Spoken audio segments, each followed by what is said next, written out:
Seems the wind calls me back to Randi. Best tell her the good news.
And I will make you eat that. Rowan, Holger, why all this Do you not know fine millinery when you see it? Ivor, thank Tyr. I heard shouting. Is something wrong? Holger robbed me, and I demand he be punished. Ha! Rot disappointed word. Does the deer rub the stream when she takes a drink? Does a cow rub a field when he crops on sweet grass? Eivor, this matter requires sensitive judgment.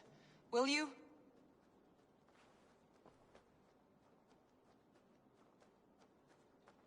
Of course. From the beginning, please. Well now, there is no excuse too small, I see.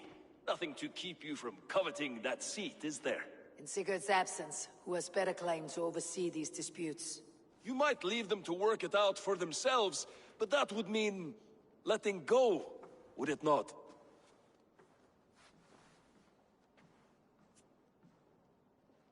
Please start again.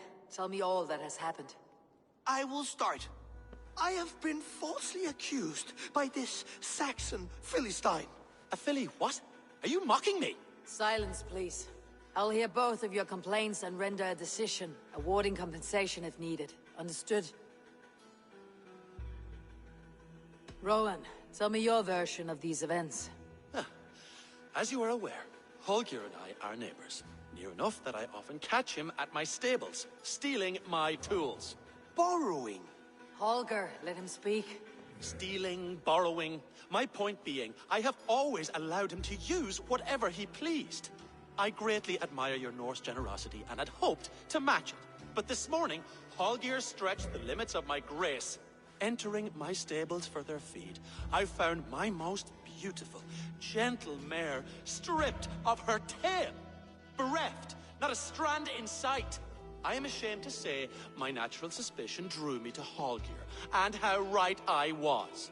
For when I peered across the lane, there he was, gripping a horsetail brush slathered with indigo, dragging it across a sheet of Painting, Rowan. I was painting. You make it sound so crude. You see? Such willful arrogance. It will take ages for Ilgafur's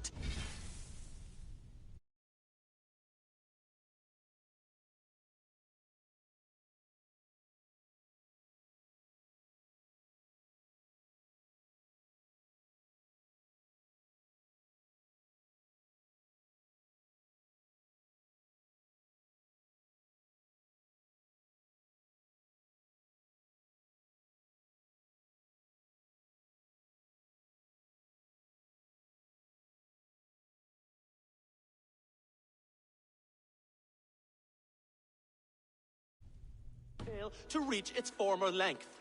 I demand compensation. I understand. Thank you, Rowan. Holger, let me hear your side. Eivor, you have known me as a skald for years.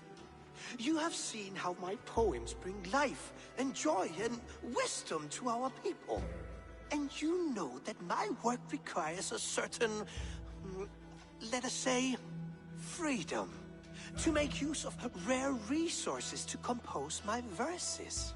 Often when lacking the proper tools, I have made use of novel items. Alvis's walking stick, Tovi's inks, all were given gladly. You cut off my horse's tail to make a brush, you bleeding... Rowan? As I was saying, this morning in the throes of poetic reverie, I realized that my latest piece, I could have used a phrase to make a perfect brush. You clipped... It was Earl. Thank you, Holger. Rowan, so...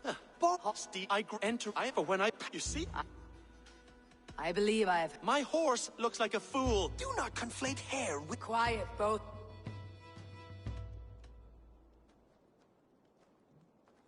Holger, Rowan is clearly in the right.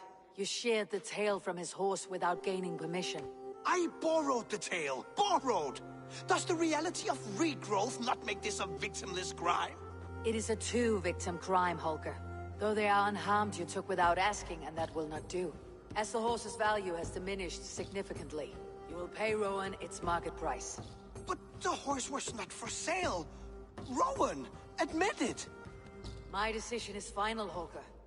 Pay what you owe and meet tomorrow as friends. And if I do, may I keep the horse? Pay the man and be done with it. Rowan, does this satisfy you? It does. Thank you, Eivor. Good.